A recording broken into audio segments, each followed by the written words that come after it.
నామానికి మహిమ కలుగునుగాక. హల్లెలూయా, హల్లెలూయా.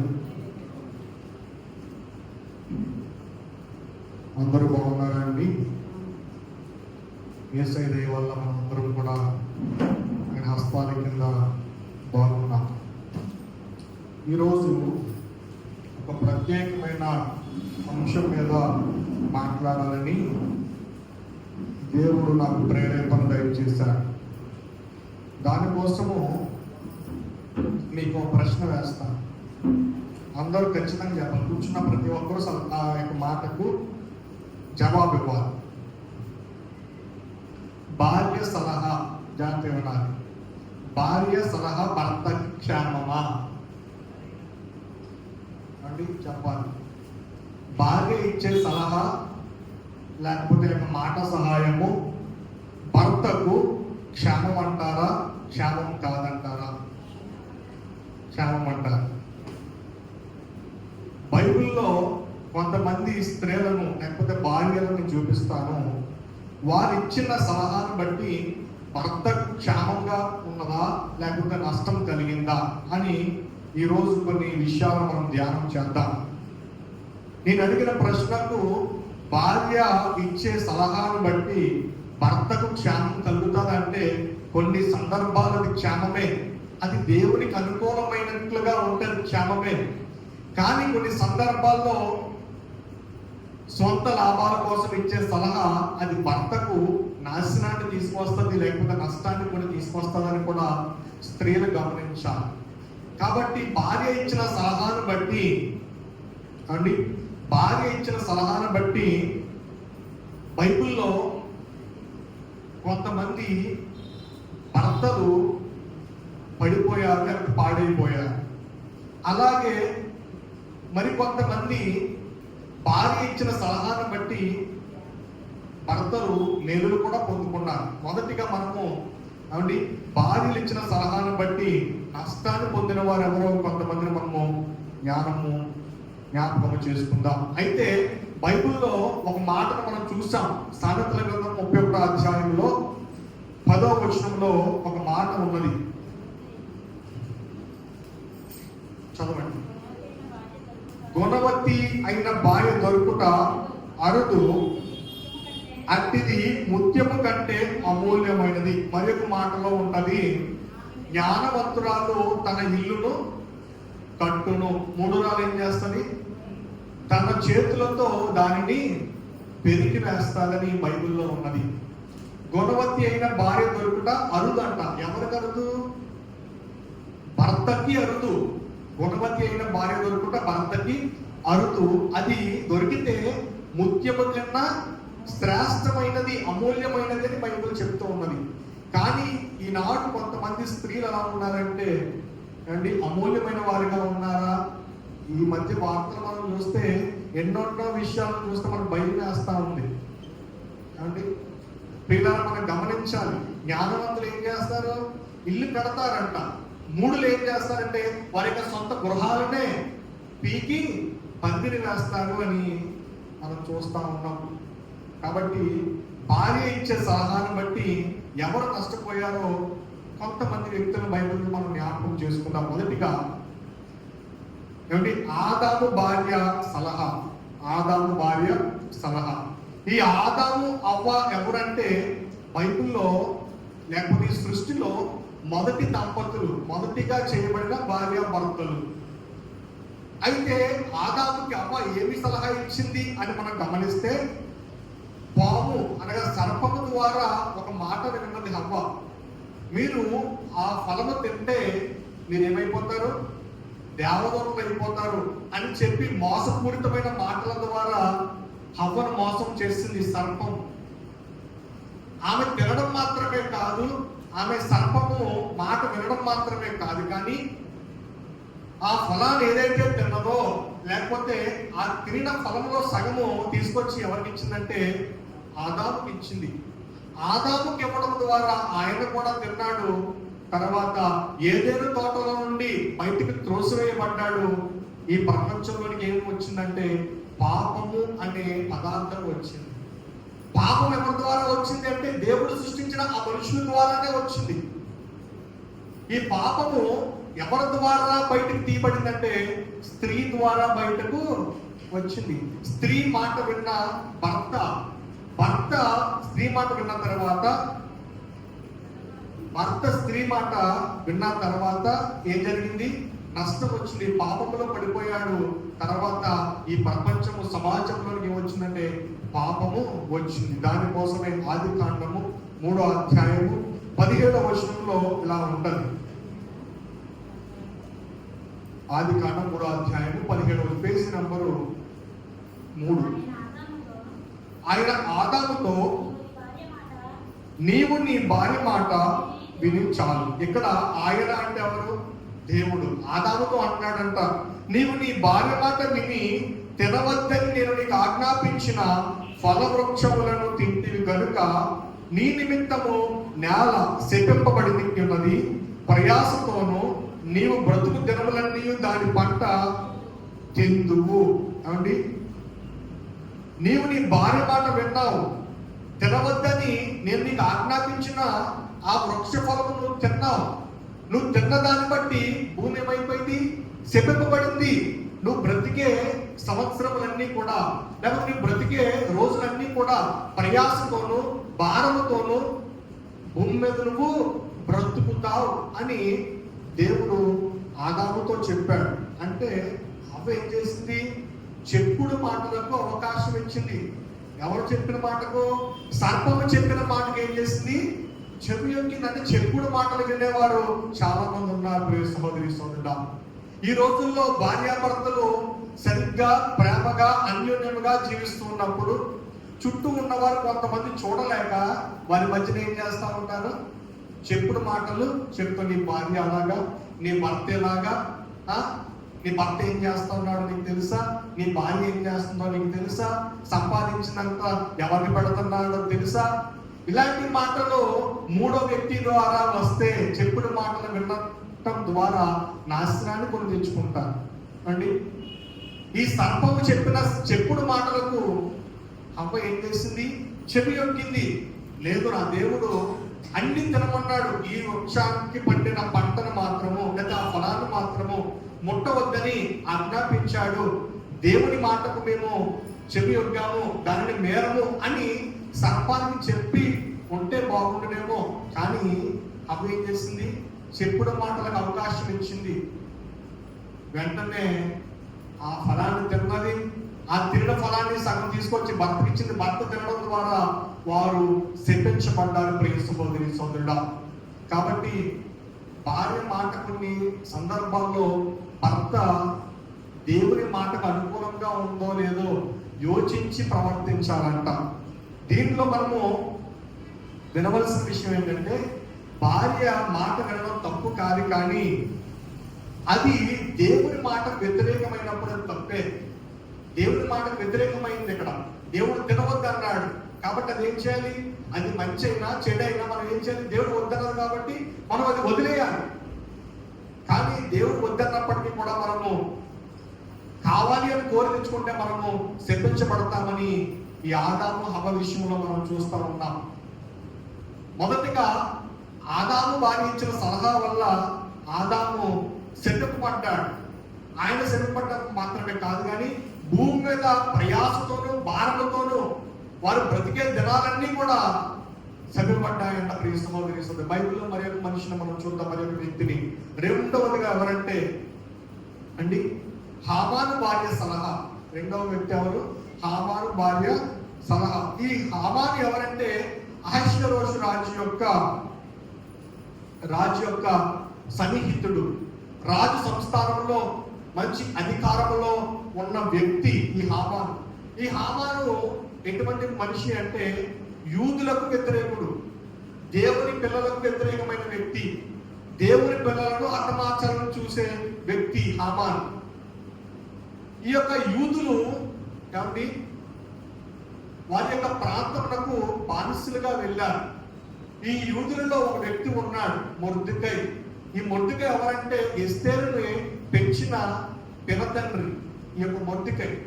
ఈ యొక్క మొర్దెకై అహష్వేరోషు రాజు యొక్క సంస్థానంలో ద్వార పరిపాలకుడిగా, అంటే ద్వారం దగ్గర ఉండే మనిషిగా సెక్యూరిటీ గార్డ్ అంటారు కదా, అలా పనిచేసేవాడు మొర్దెకై. ఈ మొర్దెకైని చూసిన, లేకపోతే వీరికి సంబంధించిన బంధువుల్ని, స్నేహితుల్ని, లేకపోతే వీరి కుటుంబీకులు చూసినా సరే హామానుకి చేములో జరుడు బాకీ అంటే వాళ్ళంతా. ఒకనొక రోజు హామాను వెళ్తూ ఉంటే, హామాను ఒక అధికారి, అహష్వేరోషు రాజు యొక్క సన్నిహితుడు, ఆయన దగ్గర ఒక మంచి పొజిషన్ లో ఉన్న వ్యక్తి హామాను. కాబట్టి ఈ హామాను దగ్గర చాలా మంది పనివారు కూడా ఉండేవారు. మీరందరూ ఏం చేస్తూ ఉన్నారంటే, హామాను నడుస్తూ వెళ్తూ ఉంటే వారు వంగి నమస్కారం చేస్తూ ఉండేవారంట. జాగ్రత్తగా వినాలి, వాక్యం జాగ్రత్తగా వింటే మీకు క్లియర్ గా అర్థం అవుతుంది. హామాను వెళ్తూ ఉన్నప్పుడు ప్రజలందరూ ఏం చేసేవారు, ఆయన నమస్కారం చేసేవారంట, వంగి దండాలు పెట్టేవారంట. అయితే ఈ గుమ్మమ దగ్గర ఒక మనిషి ఉన్నాడు, యూదుడైన మొర్దెకై ఉన్నాడు. బానిసగా ఆయన ప్రాంతానికి తీసుకువెళ్ళబడిన వ్యక్తి. ఈ హామాను వెళ్తా ఉంటుంటే నమస్కరించేవాడు కాదంట, ఏమిటి దండం పెట్టేవాడు కాదంట, వంగి నమస్కారాలు చేసేవాడు కాదంట. ఈ విషయాన్ని గమనించిన ఈ హామానికి చాలా కోపం వచ్చేసింది. అదేంటి, నేను ఎంత అధికారంలో ఉన్నాను, నా చుట్టూ ఉన్నవారు నన్ను చూసి భయపడతా ఉంటారు, వణుకుతా ఉంటారు, నన్ను చూసి నమస్కారాలు పెడుతూ ఉంటారు, దండాలు పెడుతూ ఉంటారు. ఈ మనిషి మాత్రము, ఈ ద్వార పరిపాలకుడు, గుమ్మమ్మ దగ్గర నిలిచే వ్యక్తి నన్ను చూసి భయపడట్లేదు, నన్ను చూసి తల వంచట్లేదు, నాకు నమస్కారం చేయట్లేదు, నాకు దండం పెట్టట్లేదు అని కోపంతో రగిలిపోతూ ఉన్నాడంట.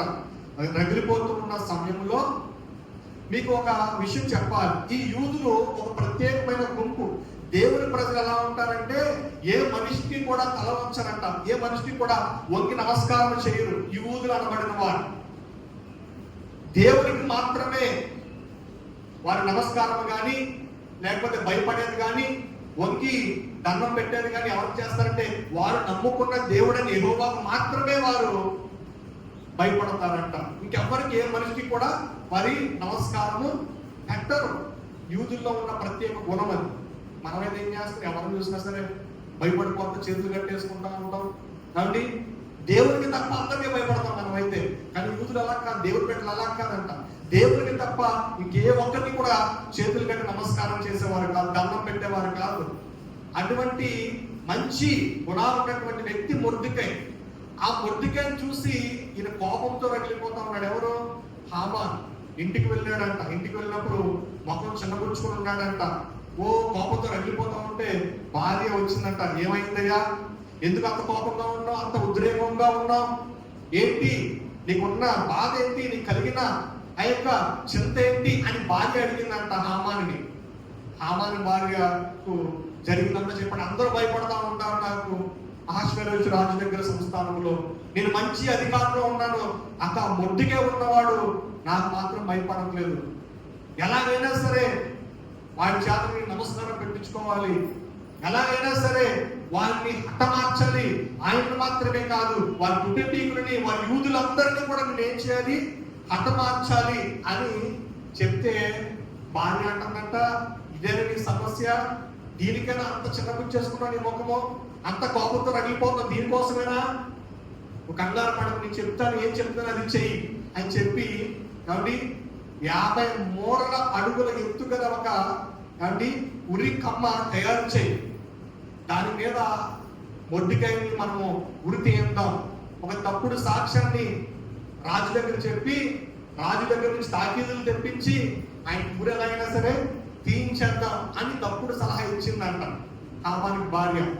ఇచ్చినప్పుడు ఈ హామాను తప్పుగా అలా చేయకూడదు అని చెప్పడం మానేసి, నువ్వు ఇచ్చిన సలహా చాలా బాగుంది, ఆ మనిషిని చంపేద్దాం, ఆయనకు ఉన్న వారందరినీ, యూదులందరినీ చంపేద్దాం, కాబట్టి నువ్వు చెప్పినట్లే నేను ఒక ఉర్రి కమ్మని నేను తయారు చేయిస్తానని చెప్పి తయారు చేయించాడని. చదువుకుందామా? ఎస్తేరు గ్రంథము 5వ అధ్యాయము 10వ వచనం నుండి 14వ వచనం, పేజ్ నంబరు 417. ఎస్తేరు గ్రంథము 5వ అధ్యాయము 10వ వచనం నుండి 14వ వచనం వరకు, 417 పేజ్ నంబరు. నేను చదువుతాను, వినండి. అయితే హామాను కోపము అణుచుకొని తన ఇంటికి పోయి తన స్నేహితులను, తన భార్య అయిన జెరెషును పిలిపించి, తనకు కలిగిన గొప్ప ఐశ్వర్యమును గూర్చి, చాలా మంది పిల్లలు తనకు ఉండుట గూర్చి, రాజు తన్ను గనపరిచి రాజు క్రింద నుండి అధిపతుల మీద సేవకుల మీదను తన్ను ఎలాగున పెద్దగా చేసిన దాని గూర్చి అండి తన్ను ఎలాగున పెద్ద చేసిన దాని గూర్చి వారితో మాట్లాడాను. మరియు అతడు రాణి అయిన ఎస్తేరు తాను చేయించిన విందును రాజును తన తప్ప మరి ఎవరిని పిలవలేదు. రేపటి దినమున కూడా రాజుతో కలిసి విందులకు రమ్మని నాకు సెలవైనదని తెలియజేసిన. అయితే యూదుడైన మొర్దెకై రాజు గుమ్మమున కూర్చుండుట నేను చూచినంత కాలము ఆ పదవి అంతటి వల్ల నాకు ప్రయోజనం ఏమీ లేదని అతను చెప్పగా, అతని భార్య అయిన జెరెషును అతని స్నేహితులందరూ 50 మూరల ఎత్తుగల యొక్క ఉరికొయ్య చేయించుము, దాని మీద మొర్దెకై ఉరి తీయింపబడినట్లు రేపు నీవు రాజులతో మనవి చేయము, తరువాత నీవు సంతోషముగా రాజుతో కూడా విందులకు పోదువు అని అతనితో చెప్పిరి. ఈ సంగతి హామానుకు యుక్తముగా కనబడినందున అతను ఉరికొయ్య ఒకటి సిద్ధము చేయించను. భార్య చెప్పిన మాటను బట్టి అతను ఏం చేశాడు? ఒక ఉరికొయ్యను తయారు చేయించాడు. అది ఎంత పెద్దది చెప్పండి? 50 మూరల ఎత్తు అంట. 50 మూరల ఎత్తు అయిన ఉరికొయ్యను చేయించాడు భార్య మాట విని. అయితే ఎస్తేరు వారి ప్రజలను మొర్దెకైను, ఇప్పుడు ఎస్తేరు ఎవరు? అహష్వేరోషు రాజు యొక్క భార్య. ఎస్తేరు ఏం చేసిందంటే ఈ విషయం అంతా ఆమెకు తెలుసు, ముందుగానే పసిగట్టింది ఎస్తేరు. కాబట్టి ఏం చేసిందంటే కేవలం హామానుకి తన యొక్క రాజుకి విందు ఏర్పాటు చేయించింది. విందుని ఏర్పాటు చేయించి వీరిద్దరిని మాత్రమే ఆ విందుకు రమ్మన్నదంట. విందుకు రమ్మంటే ఈ యొక్క హామాను, ఈ యొక్క అహష్వేరోషు రాజు కూడా ఆమె దగ్గరికి విందుకు వెళ్ళారు. విందుకు వెళ్ళిన తర్వాత రాజు అంటూ ఉంటాడు, అమ్మా నువ్వెంత చక్కని విందు మా కోసం ఏర్పాటు చేసావు, కాబట్టి నీకేం కావాలో చెప్పు, నీకు నా రాజ్యంలో సగ రాజ్యం నీకు పేరు రాయాలా, రాసేస్తాను, ఏది కావాలంటే అది చెప్పు, అడుగు, నీకు ఏదైతే కావాలో అడుగు, నేను నీ కోసం చేయడానికి సిద్ధంగా ఉన్నాను. అంటే ఈ యొక్క హామాను యొక్క ఆలోచన ఇవి ఎరిగింది. కాబట్టి ఒక మనుష్యుడు ఇలా ఇలా చేస్తా ఉన్నాడని చెప్తే ఆ మనుష్యుడు ఎవరు? ఆయన నీతి మంతులు చెప్పడానికి ఆయన కాబట్టి ఆలోచన వచ్చింది. కాబట్టి వెంటనే ఆ మనిషిని ఉరి తీయాలి అని చెప్పిన వెంటనే రానంటది ఆ మనుషుడు ఎవరో కాదు, ఈ యొక్క హామానే అని చెప్తే ఎస్తేరు మాటను విన్న ఆ రాజు కోపంతో రగిలిపోయి తన యొక్క సంస్థానాలకి వెళ్ళిపోయి దగ్గర సైన్యాధిపతులందరూ పిలిపించాడంట. ఈ యొక్క హామానికి ఉరి తీయించాలి అంటే ఆ సైనికులందరూ అన్నారంట, ఈ మొర్దెకై కోసం ఒక ఏర్పాటు చేశాడు, ఈ మొర్దెకైని ఉరి తీయించాలని ఒక ఉరి కంపము తయారు చేయించాడంటే రాజు అన్నాడంట, ఆ ఉరి కంపం మీదే ఈ హామాన్ని ఉరి తీయాలి అని ఆ సైనికులకు ఆజ్ఞ ఇచ్చాడంట. ఈ లోపు ఏం జరిగిందంటే ఎలాగైనా తప్పించుకొని హామాను ఎస్తేరు దగ్గర ఉండి ఏడుస్తూ ఉన్నాడంట, మొరపెడతా ఉంటా, అమ్మా దయచేసి నన్ను క్షమించు అని మొరపెడతా ఉన్నాడంట. దగ్గర కలిగి కాలు మీద పడి ఏడుస్తూ ఉన్నాడంట. ఈ లోపు రాజు మళ్ళా ఎస్తేరు దగ్గరికి వచ్చాడు. ఎస్తేరు దగ్గరికి వచ్చినప్పుడు ఈ హామాను ఈ యొక్క ఎస్తేరు పాదాల దగ్గర తొడ మీద తల పడడం చూశాడు.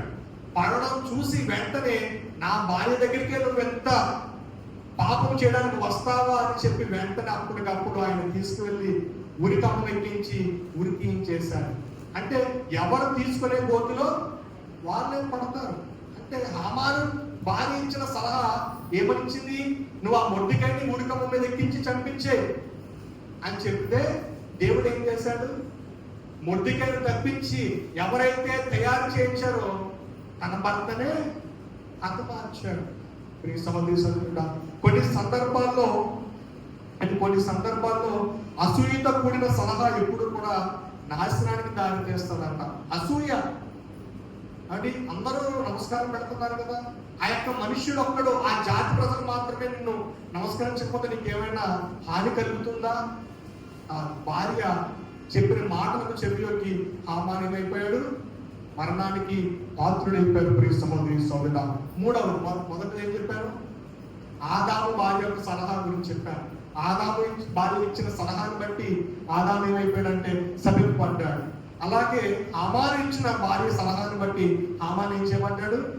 మృతి చెందాడు. మూడవది ఏంటంటే పోతీఫర్ భార్య. ఈ పోతీఫర్ ఎవరంటే యోసేపుని కొనుక్కున్న వ్యక్తి. ఎవరు చెప్పండి? యోసేపు బానిసగా వెళ్ళాడు. అన్నలు అమ్మి వేస్తే ఇష్మాయిలుకి పోతీఫరు ఈయన కొనుక్కున్నాడు, యోసేపుని కొనుక్కున్నాడు. యోసేపుని కొనుక్కున్న తర్వాత పోతీఫరు యోసేపు యొక్క నమ్మకత్వాన్ని చూసి ఈ కుటుంబంలో, రాజ్యంలో అన్ని కూడా అధికారాలు ఈ యోసేపుకి ఇచ్చాడు. అయితే పోతీఫర్ బయటికి వేరే పనుల మీద వెళ్తే పోతీఫర్ భార్య ఏం చేసిందంటే, ఈ యవనస్తుడైన యోసేపు యవ్వన కాలంలో నీతి వేదాంతముగా రాజ్యాన్నందరినీ చక్కగా చూసుకున్న వ్యక్తి యోసేపు. ఆ సమయంలో పోతీఫర్ భార్య ఏం చేసిందంటే యోసేపు మీద కన్ను వేసిందంట. కన్ను వేసి యోసేపుని ఎలాగైనా సరే పాపము చేయాలి అనే ఆలోచన ఆమెలో వచ్చినప్పుడు యోసేపుని ఇబ్బంది పెట్టేదంట. చాలా సందర్భాల్లో చాలా సార్లు తప్పించుకొని పారిపోయాడు.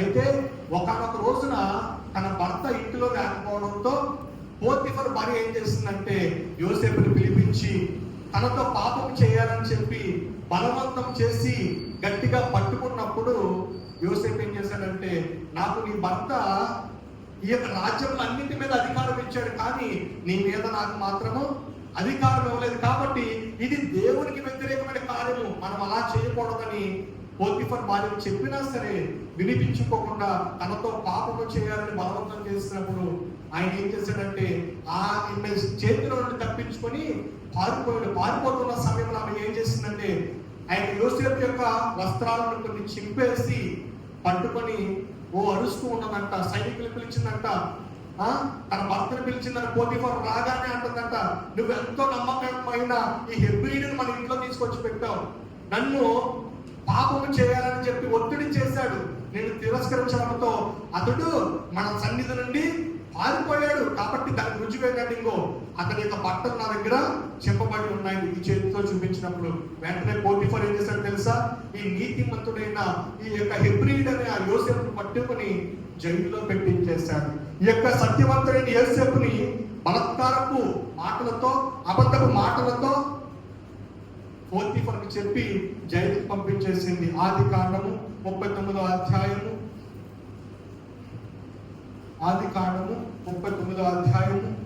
14వ వచనం నుండి 21వ వచనం వరకు చదువుకుందాం. Page number 33.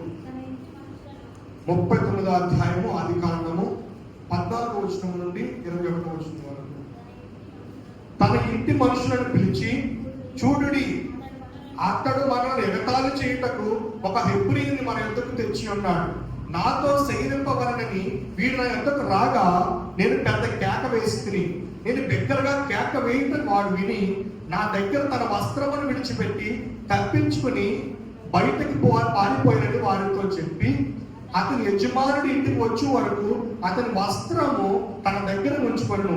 అప్పుడు ఆమె తన భర్తతో ఈ మాట చొప్పున చెప్పాను, నీవు మన ఎదురు తెచ్చిన ఈ హెబ్రీ దాసుడు నన్ను ఎగతాళి చేయుటకు నా ఎదుకు వచ్చాను.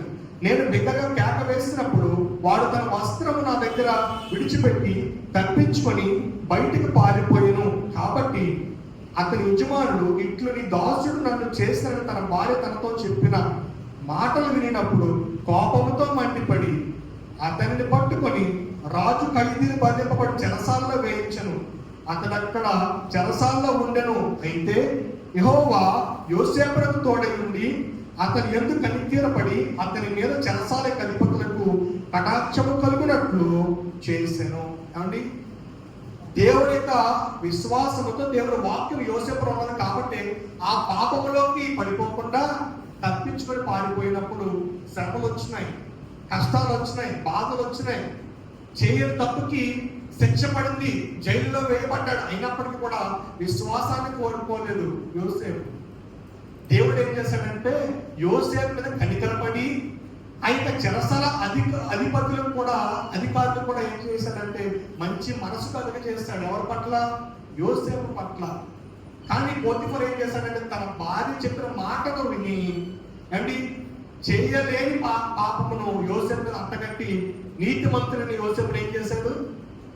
చెరసాలలో వేయించాడు. కొన్ని సందర్భాల్లో భార్య మాట ఎంతవరకు నిజమా, ఎంతవరకు అబద్ధమా, ఎంతవరకు దేవుని యొక్క మాటతో సరితూగుతూ ఉందా లేదా అని భర్తలు ఏం చేయాలంటే కొన్నిసార్లు ఆలోచన చేయాలి.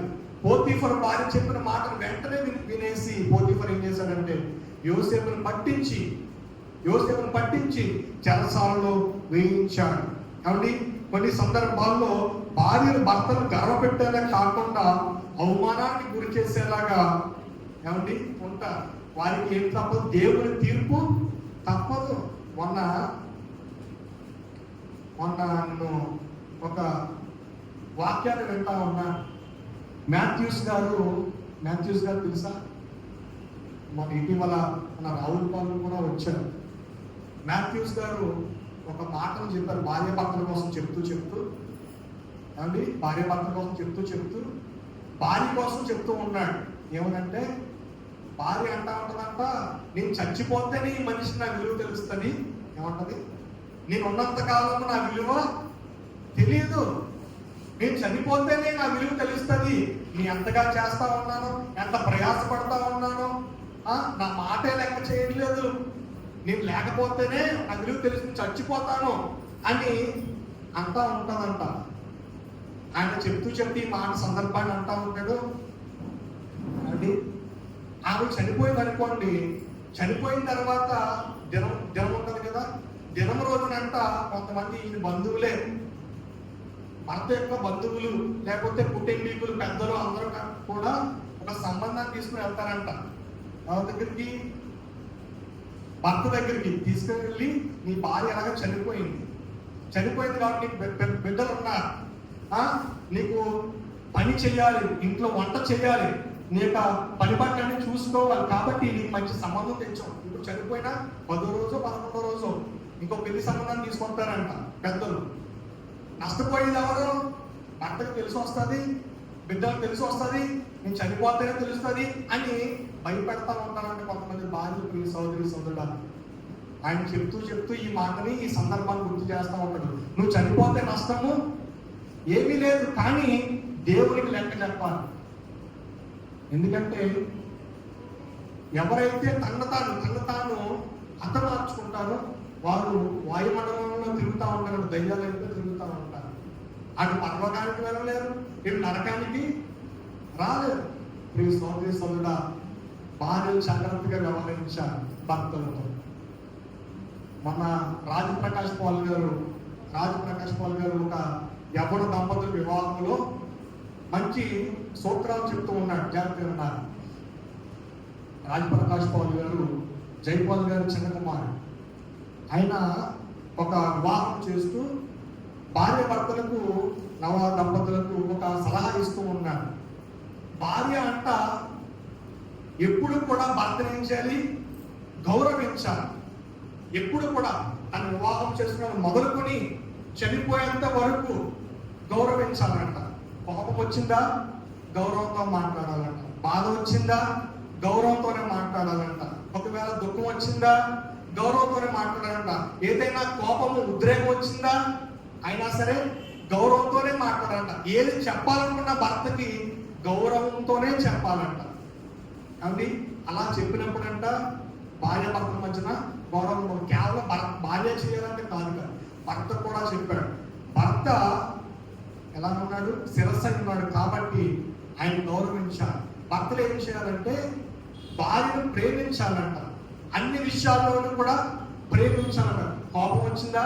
ప్రేమించాలంట. బాధ వచ్చిందా? ప్రేమించాలంట. దుఃఖం వచ్చిందా? ప్రేమించాలంట. ఈ యొక్క సూత్రాలు ఆ దంపతులు చెప్పుకున్నారు. ఈ రోజుల్లో కాబట్టి 100% వివాహ సంబంధాలు ఏమైపోతా ఉన్నాయి? చిన్నాభిన్నం అయిపోతూ ఉన్నాయి. అంటే చిన్నాభిన్నం అయిపోతూ ఉన్నాయి. ఎవరో మూడో వ్యక్తి చెప్పిన మాటలను బట్టి, లేకపోతే ఎవరెవరో చెప్పిన తప్పుడు ఆలోచనలు బట్టి భార్య భర్తలు పాడైపోతూ ఉన్నారు. వారి యొక్క వైవాహిక జీవితాలు పాడు చేసుకుంటూ ఉన్నారు. కాబట్టి భర్తను భార్య ఏం చేయాలంటే గౌరవించాలి. ఏ సమయంలో గౌరవించాలి? అన్ని సమయాల్లో కూడా గౌరవించాలంట. కేవలము వారు బంధువులతో ఉన్నప్పుడా, తల్లిదండ్రులతో ఉన్నప్పుడా కాదు, కానీ వారు ఏకంగా ఉన్న సమయంలో కూడా భర్తను గౌరవించాలి. ఈ భర్త భార్యను ఏం చేయాలంటే ప్రేమించాలి. ఎన్ని సమయాలు, అన్ని సమయాల్లో కూడా ఏకంగా ఉన్నప్పుడు, లేదా బంధువుల మధ్య తల్లిదండ్రులతో ఉన్నప్పుడు, స్నేహితులతో అందరితో కూడా ఉన్నప్పుడు కూడా భర్త భార్యను ప్రేమించాలి. ప్రేమిస్తూ అప్పటికి నేను ముగ్గురు గురించి చెప్పాను. మొదటిగా ఆదాము భార్య సలహా, రెండవది హామాను భార్య సలహా, మూడవది ఏం చెప్పాను, పోతీఫర్ భార్య యొక్క సలహా, నాలుగవది అహాబు భార్య యొక్క సలహా. మీరు నిజానికి వాక్యం ఎప్పుడు కూడా చదువుకున్నవారు ఉన్నారు కాబట్టి రాసుకుంటే మీకు తర్వాత ఇంటికి వెళ్ళిన తర్వాత ఈ రెఫరెన్స్ అన్ని కూడా చదువుకుంటే బాగా వాక్యం అర్థం అవుతుంది. నాలుగవది ఏంటి, అహాబు భార్య సలహా. ఈ యొక్క అహాబు భార్య సలహా ఎలా ఉన్నదంటే, ఈ అహాబు ఎవరు అంటే ఇశ్రాయేలీయులకు రాజు, ఇశ్రాయేలీయులకు రాజు అహాబు. అయితే ఈ యొక్క అహాబు నగరాన్ని ఆనుకొని ఒక తోట ఉన్నదంట. ఒక తోట, ద్రాక్ష తోట ఉన్నది. ఆ ద్రాక్ష తోట ఎవరిదంటే నాబోతు అనే వ్యక్తిది. అహాబు ఎవరు, ఇశ్రాయేలీయులకు రాజు. ఆయన నగరాన్ని ఆనుకొని ఉంటాయి కదా, ఇప్పుడు మన యొక్క సరిహద్దును ఆనుకొని వేరే స్థలం ఉంది. అలాగా ఆ యొక్క నగరాన్ని ఆనుకుని వేరే ఒక తోట ఉన్నదంట. ఆ తోట ఏంటంటే ద్రాక్ష తోట. ఆ ద్రాక్ష తోట ఎవరిదంటే నాబోతు అనే వ్యక్తిది. కాబట్టి ఈ యొక్క అహాబుకి ఆ ద్రాక్ష తోట మీద కన్ను పడిందంట. ఎలాగైనా సరే దాన్ని నేను స్వాధీనం చేసుకోవాలి అని చెప్పి నాబోతు అనే వ్యక్తిని పిలిపించి అంటా ఉంటాడు, నాబోతు నా నగరాన్ని ఆడుకొని ఉన్నా నీ ద్రాక్ష తోట నాకు కావాలి, నీకు దీనికి వేరే చోట నీకు ఒక తోట ఇస్తాను, అది తీసుకొని నాబోతు తిరస్కరించినప్పుడు నేను అమ్మను, నేను ఇవ్వను, నా స్థలాన్ని నా దగ్గర ఉంచుకుంటానని నాబోతు అంటే సరే అని పంపించేస్తాడు. ఆహాబు కోపం వస్తూ ఉంటుంది. కోపం వచ్చి ఇంటికి వెళ్తాడు. ఇంటికి వెళ్ళినప్పుడు భార్య అంటది, ఎందుకంతా ముఖము చిన్నపుచ్చుకున్నావు, ఏమైంది నీకు, నువ్వు ఇక ఇశ్రాయేల్కే రాజు కదా, నీకేమైనా గాయమైందా, నీకేమైనా ఇబ్బంది కలిగించిందా, ఏ మనిషిని నేను బాధ పెట్టాడా అని భార్య తన భర్తైన ఆహాబుతో అడుగుతూ ఉంటుంది. అప్పుడు ఆహాబు అంటాడు, ఏమీ లేదు, మన నగరాన్ని ఆనుకొని ఒక తోట ఉన్నది, ఆ తోట ఎవరిదంటే నాబోతుది, కాబట్టి ఆ తోట నాకు కావాలి అని నేను నాబోతుని అడిగినప్పుడు ఆయన తిరస్కరించాడు. కాబట్టి నాకు బాధగా ఉంది, ఎలాగైనా సరే దాన్ని స్వాధీనము చేసుకోవాలి అంటే ఈ యొక్క అహాబు యొక్క భార్య అంటదే, అంతేనా నీకు కావాల్సింది, దానిలో ఏముంది, ఆ తోట ఎలా అయినా సరే నీకు ఇప్పిస్తాను చూడు అని చెప్పి అహాబుతో అంటది, నువ్వేం చేస్తావంటే కొంతమంది వ్యక్తులను ఉపవాస దినమును నువ్వు ఏర్పాటు చేయి, ఉపవాస దినాన్ని నువ్వు ఏర్పాటు చేసి ఇద్దరు సాక్షులను పిలువు. ఎవరికి వ్యతిరేకంగా, నాబోతుకు వ్యతిరేకంగా ఉన్న ఇద్దరు సాక్షులను పిలువు. వాళ్ళు ఏం చెప్పాలంటే, దేవుని దూషించాడు ఈ నాబోతు, రాజును దూషించాడు ఈ నాబోతు అని సాక్ష్యం పలికించు. ఎందుకంటే ఆ రోజుల్లో దేవుని నిందించిన, తిట్టిన, గాయపరిచిన, లేదా రాజును తిట్టిన, గాయపరిచిన, నిందించిన ఆ రోజులు ఎలా ఉండేదంటే మరణ శిక్ష, రాళ్ళుతో కొట్టి ఆ నిందించిన వ్యక్తిని చంపేయాలి. కాబట్టి ఇటువంటి పన్నాగాన్ని, ఆలోచనని అహాబుకి ఇచ్చింది తన భార్య. వెంటనే ఈ యొక్క అహాబు ఏం చేస్తాడంటే అలాగే ఇతర సాక్షులు, దొంగ సాక్షుల్ని పుట్టించి ఈ నాబోతు మీద వ్యతిరేకమైన మాటలు పలికించినప్పుడు ఈ నాబోతులు ఏం చేస్తారంటే ఊరి బయట పెట్టి ఉపవాస దినాన్న ప్రజలందరి చేత అమాయకుడైన ఈ నాబోతుని రాళ్ళతో కొట్టి చంపించేస్తారు. చదువుకుందామా? రాజుల మొదటి గ్రంథము 21వ అధ్యాయము మొదటి నుండి కొన్ని వచనాల్లో ఈ మాటలు ఉంటాయి. 313 నేను చదువుతాను. 303 రాజుల మొదటి గ్రంథము 21వ అధ్యాయము మొదటి నుండి కొన్ని వచనాలు చదువుతాను, జాగ్రత్తగా. ఈ సంగతులైన తర్వాత ఇజ్రాయేలులో షోమ్రోను రాజైన అహాబు నగరును ఆనుకొని ఇజ్రాయేలు వాడైన నాబోతునకు ఒక ద్రాక్ష తోట కలిగి ఉండగా అహాబు నాబోతుని పిలిపించి, ద్రాక్ష తోట నా నగరును ఆనుకొని ఉన్నది కనుక అది నాకు కూరతోట కిమ్ము, దానికి ప్రతిగా దానికంటే మంచి ద్రాక్ష నీకు ఇచ్చేదను, లేదా నీకు అనుకూలమైన ఎడల దానిని క్రయమున నిమ్మని అడిగను. అందుకు నాబోతు, నా పిత్రార్జితమును నీకు ఇచ్చుటకు నాకు ఎంత మాత్రము వల్ల పడదని చెప్పగా, నా పిత్రార్జితమును నీకు ఇయ్యని ఇజ్రాయేలు వాడైన నాబోతు తన తనతో చెప్పిన దాన్ని బట్టి అహాబు మూతి ముడుచుకున్న వాడై కోపముతో తన నగరానికి పోయి మంచం మీద పడుండి ఎవరితోనూ మాట్లాడక భోజనం చేయకుండాను. అంతన అతని భార్య అయిన యెజెబెలు వచ్చి, నీవు మూతి ముడుచుకుని వాడవై భోజనం చేయక ఉండేదవేమని అతను అడగగా అతడు ఆమెతో ఇట్లా, నేను నీ ద్రాక్ష తోట కలిగడకిమ్మని నాకిమ్ము, లేక నీకు అనుకూలమైన ఎడల దాన్ని మారుగా మరి యొక్క ద్రాక్ష తోట నీకు ఇచ్చదని ఇశ్రాయేలు వాడైనా నాబోతుతో నీకు చెప్పగా అతడు నా ద్రాక్ష తోట నీకు ఇయ్యనని. అందుకే అతని భార్య అయిన యెజెబెలు, ఇశ్రాయేలులో నీకు ఇప్పుడు రాజ్య పరిపాలన చేయటం లేదా? లేచి భోజనం చేసి మనసులో సంతోషంగా ఉండము. నేనే ఇశ్రాయేలు వాడైన నాబోతు ద్రాక్ష తోట నీకు ఇప్పించదని అతనితో చెప్పి అహాబు పేరట తాకీదు వ్రాయించి అతని ముద్రతో ముద్రించి ఆ తాకీదు నాబోతు నివాసము చేయించిన పట్టణ పెద్దలకు సామంతులకు పంపెను. ఆ తాకీదులో వ్రాయించినది ఏమనగా, ఉపవాస దినమున జరగవలనని మీరు చాటించిన నాబోతును జనుల ఎదుట నిలబెట్టి నీవు దేవుని ఎదుట రాజును దూషించుతామని అతని మీద సాక్ష్యం పలుకుటకు పనికి మాలిన ఇద్దరు మనుషులను సిద్ధపరచుడి. తీర్పు ఆయన మీదట అతని బయటకు తీసుకొని పోయి రాళ్లతో చావగొట్టుడి.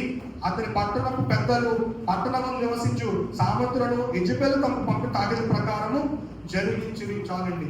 ఇంకా కిందకి వెళ్తే చాలా ఇంకా విషయాలు ఉంటాయి. ఎలా అయితే తన భార్య అహాబు భార్య యెజెబెలు ఏం చేస్తుందంటే తాకీదును రాయించి ఆయన అమాయకుడైనటువంటి నాబోతు యొక్క ప్రాణాన్ని హతమార్చింది. ఆయన తోటలోనే, ద్రాక్ష తోటలోనే హతమార్పించిందంట, రాళ్ళతో కొట్టించి. అయితే చేసిన పాపము ఊరికే పోతుందంటే పోదు. కొన్ని రోజులు దాచిపెట్టవచ్చు, కొన్ని నెలలు, కొన్ని సంవత్సరాలు దాచిపెట్టవచ్చు. కానీ దేవుడు ఏం చేశాడంటే ఏలియా ప్రవక్తను ఏర్పాటు చేసుకొని ఈ యొక్క అహాబు దగ్గరికి పంపిస్తాడు. అహాబు దగ్గరికి పంపించి, నువ్వు నాబోతును హతమార్చావు, ఆయన రక్తాన్ని భూమిలో చిందించావు, కాబట్టి నువ్వేం చేస్తావు, దేవుడు నీకు ఏం చేస్తాడో తెలుసా? ఎక్కడైతే నాబోతు యొక్క రక్తాన్ని కుక్కలు నాకాయో అదే చోట నీ రక్తాన్ని కూడా కుక్కలు నాకుతాయి అని ఒక ప్రవచనం పలుకుతాడు. వెంటనే భయపడిపోతాడు ఎవరు? అహాబు. ఎందుకంటే దేవుడు చూశాడు ఆ కార్యాన్ని, నాబోతును చంపించడము చూశాడు. తన యొక్క నగరానికి ఆనుకున్న ద్రాక్ష తోటను తీసుకోవడం కోసము తన భార్య మాట విని అహాబు ఏం చేశాడంటే నాబోతును చంపించేశాడు, ప్రజలతో రాళ్ళతో కొట్టించి. అలాగే దేవుడు నీకు అదే శిక్షణ పంపించబోతూ ఉన్నాడు. నీ రక్తాన్ని కూడా కుక్కలు నాకుతాయి అని చెప్పి ఏమండి ప్రవక్త అయిన ఏలియా ఆ మాటలు చెప్తే భయపడి ఉనికిపోయాడు ఆహాబు రాజు. ప్రేమ సహోదరుడా, అహాబు భార్య ఇచ్చిన ఆ మాటను స్వీకరించి, ఆ యొక్క సలహాను స్వీకరించి ఇతను ఏం చేశాడు? నాబోతుని హతమార్చాడు. కొన్ని సందర్భాల్లో అండి అధికారం ఉన్నదని నువ్వు అనుకున్నది చేయాలనుకుంటే దేవుడు నిన్ను శిక్షిస్తాడు. అండి అధికారం భయం ఉన్న చోట భార్యల అవినీతి సలహా ఇస్తే నాశనమే అంట ప్రదేశానికి. అండి అధికారం ఉన్నది కదా, ఈ అధికారం ఎలా ఉపయోగించు అని భార్యలు కనుక సలహా ఇస్తే ఆ ప్రదేశానికి, ఆ రాజ్యానికి, ఆ కుటుంబానికి నాశనమే అని మనం గుర్తుంచుకోవాలి. ఐదవదిగా ఇంకొకరి మాట నేను చెప్తాను. యోబు భార్య సలహా. యోబు భార్య సలహా ఏమి ఇచ్చిందో తెలుసా? యోబు రోడ్డు మీద పడిపోవడం వల్ల ఎంతో ఆస్తిపరుడు, ఊజు దేశంలోనే యోబు వంటి ఆస్తిపరుడు ఎవరు లేరు. ఆయన కొన్న పాడి పంటలు, లేకపోతే డబ్బు, ఘనతలు, ఐశ్వర్యము, ఇవన్నీ కూడా ఊజు దేశంలో ఆయన మించిన వారికి ఎవరు కూడా లేరు. అటువంటి ఆయనకి కుమారులు అందరూ బిడ్డలందరూ చనిపోయారు. ఏమండి ఆస్తిపాస్తులు పోయినాయి, పాడి పంటలు పోయినాయి, శరీరం అంతా కుళ్ళిపోయింది, రోడ్డు మీద పడిపోయాడు. రోడ్డు మీద పడిపోయినప్పుడు భార్య అంటా ఉందంట, ఇంకా నువ్వు నీతిని ఎంచుతున్నావా, ఇంకా పరిశుద్ధంగానే జీవిస్తూ ఉన్నావా?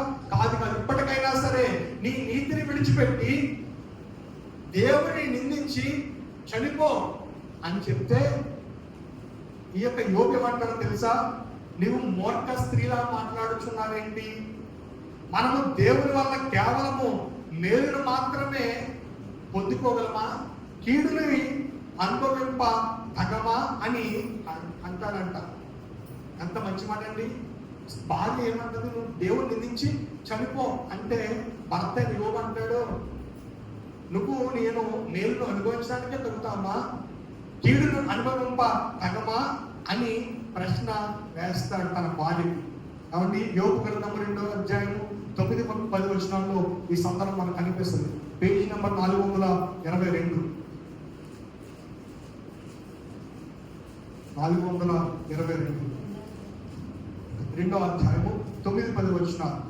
అందుకతడు మూర్ఖురాలు మాట్లాడుతున్నట్లు నువ్వు మాట్లాడుచున్నావు.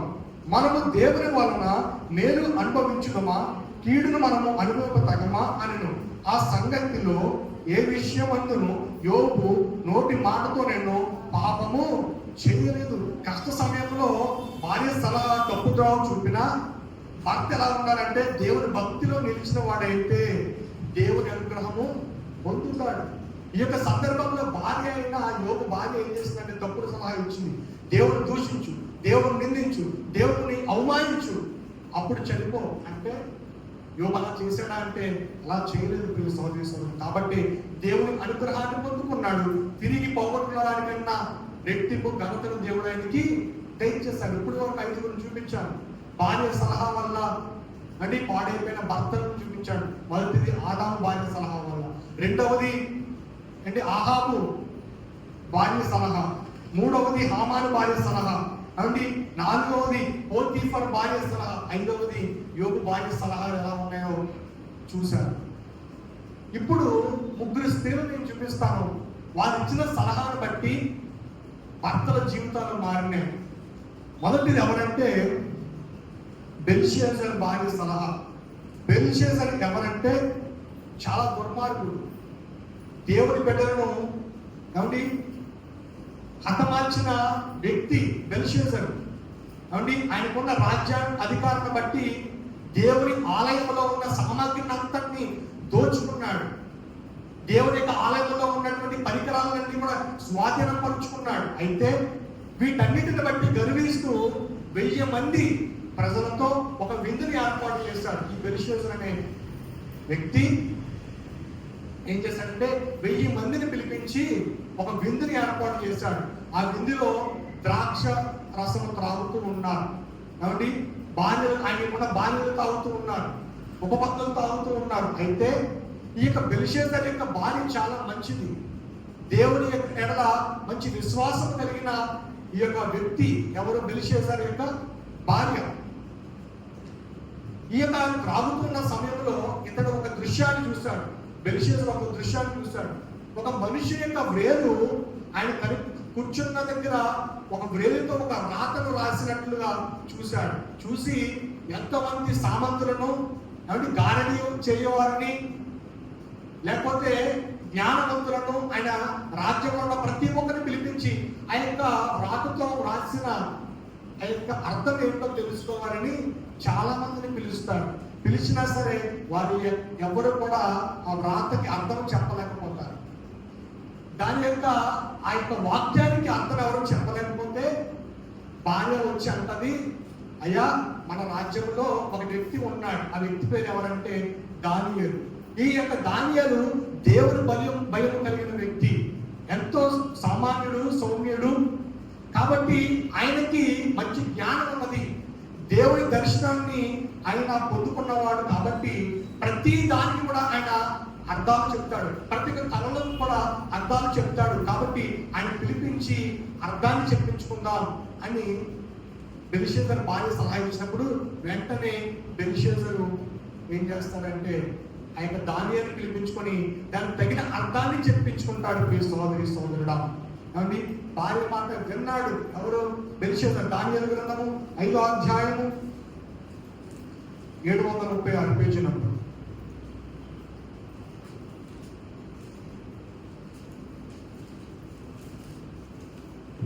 దానియేలు గ్రంథము 5వ అధ్యాయము 10వ వచనం నుండి 12వ వచనం వరకు. రాజునకు అతని అధిపతులను జరిగిన సంగతి రాణి తెలుసుకొని విందు గృహమునకు వచ్చిట్లను, రాజు చిరకాలము జీవించును గాక. నీ తలంపులు నిన్ను కలవరపరనియ్యకుము, నీ మనస్సు నిబ్బరముగా ఉండనిమ్ము. నీ రాజ్యంలో ఒక మనుషుడున్నాడు, అతడు పరిశుద్ధ దేవత గల ఆత్మ గలవాడు. నీ తండ్రి కాలములో అతడు దైవ జ్ఞానము వంటి జ్ఞానమును బుద్ధియు తెలివియు గలవాడైనట నీ తండ్రి కనుగొను గనుక నీ తండ్రి అయిన రాజు నెబుకద్నెజరు శకున గాండకును గాడిద విద్య గల వారిని కల్దీలకును జ్యోతిష్కులకును పై అధిపతులుగా అతనిని నియమించను. ఈ దానియేలు శ్రేష్టమైన బుద్ధి గలవాడే, కళలు తెలియజేయటకును మర్మములు బయలుపరచుటకును కఠినమైన పరిశ్రమలకు ఉత్తరమిచ్చుటకును జ్ఞానమును తెలివియు గలవాడుగా కనబడను కనుక ఆ రాజు అతనికి బెల్షెజరు అని పేరు పెట్టెను. ఈ యొక్క దానియేలు పిలువనంపుము, అతడు దీని భావం నీకు తెలియజెప్పను అని భార్య తన భర్తకు బెల్షెజరుకు చెప్తే కౌరు పంపుతాడు. అప్పుడు దానియేలు వస్తాడు.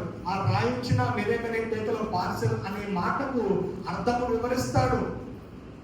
అప్పుడు రాజుకి అవకాశం వచ్చింది, తన చిత్తశుద్ధి చేసుకోవడానికి అవకాశం వచ్చింది. ప్రియ సహోదరుడా, నీ సలహా వల్ల నీ భర్తకు చిత్తశుద్ధి కలిగి చేసుకునే అవకాశం వస్తూ ఉన్నదా?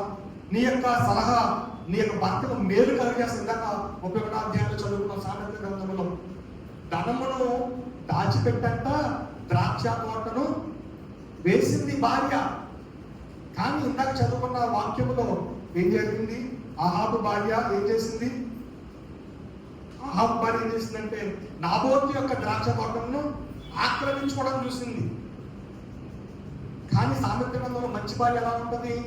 ధనమును దాచిపెడతాదంట. ధనమును దాచిపెట్టి ఒక స్థలాన్ని కొట్టదంట. దానిలో మళ్ళీ ద్రాక్ష తోటను వేయిస్తుందంట. ఊరు గౌరవం యొక్క తన యొక్క భర్తకు బెనిఫిట్కి గౌరవాన్ని తెస్తాదంట. తన యొక్క ఆలోచన విధానము భర్తకి నచ్చుతాదంట. ఎన్ని మంచి విషయాలన్నీ ఉన్నాయి. ఈ మంచి విషయాలు ఎవరో చూస్తున్నాం? బెల్షెజరు యొక్క భార్యలో మనం చూస్తా ఉన్నాం. కాబట్టి మరి యొక్క స్త్రీని మీకు చూపిస్తాను. బెల్షెజరు భార్యను చూపించాను. పిలాతు భార్య. పిలాతు ఎవరంటే న్యాయాధిపతి.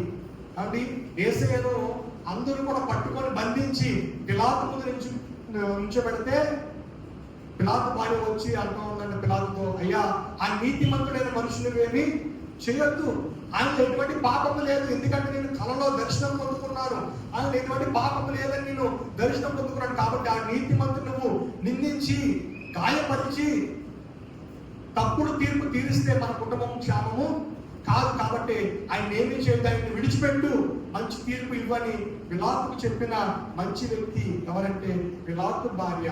వెంటనే పిలాతు కూర్చుంటాడు.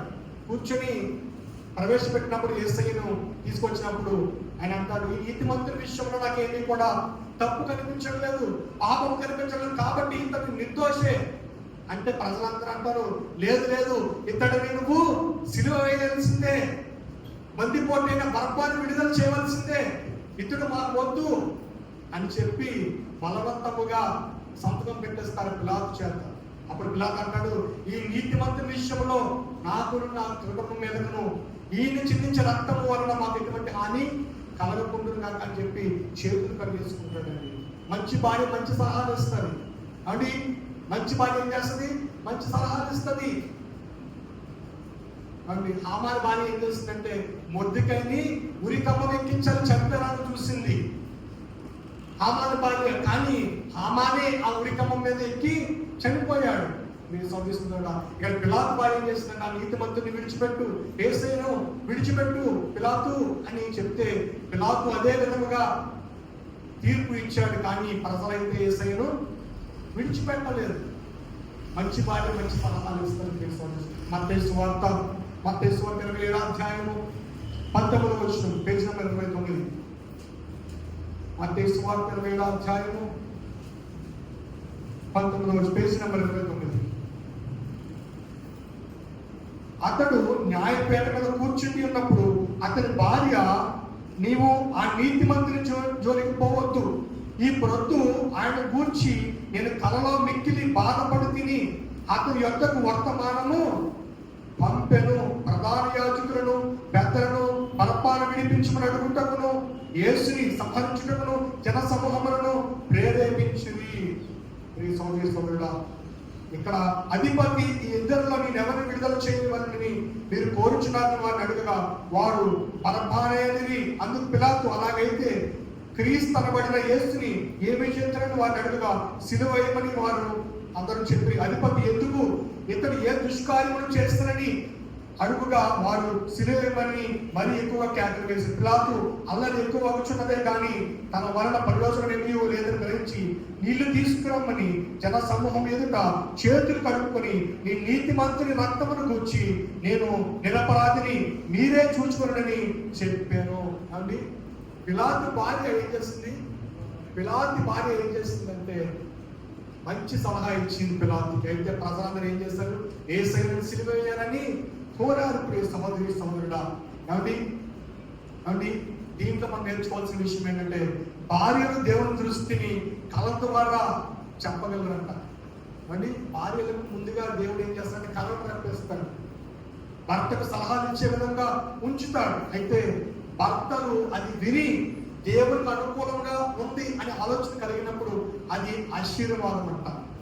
కొంతమంది సలహాలు ఇస్తారు. ఏమైనా సలహాలు ఇస్తారు? వారు నాశనం అయిపోవడానికి సలహాలు ఇస్తూ ఉంటారు, లేకపోతే ఇరుగు పొరుగు నాశనం అయిపోవడానికి సలహాలు ఇస్తూ ఉంటారు, లేకపోతే ఎవరినో పాడు చేయడానికి సలహాలు ఇస్తూ ఉంటారు. కానీ మంచి సలహాలు, దేవునికి అనుకూలమైన సలహాలు ఇస్తున్నప్పుడు కుటుంబానికి ఆశీర్వాదమేనంట. చివరిగా ఒక మాట చెప్పి నేను ముగిస్తాను. చివరిగా అబ్రహాము భార్య సలహా. అబ్రహాము భార్య ఎవరు? శారా.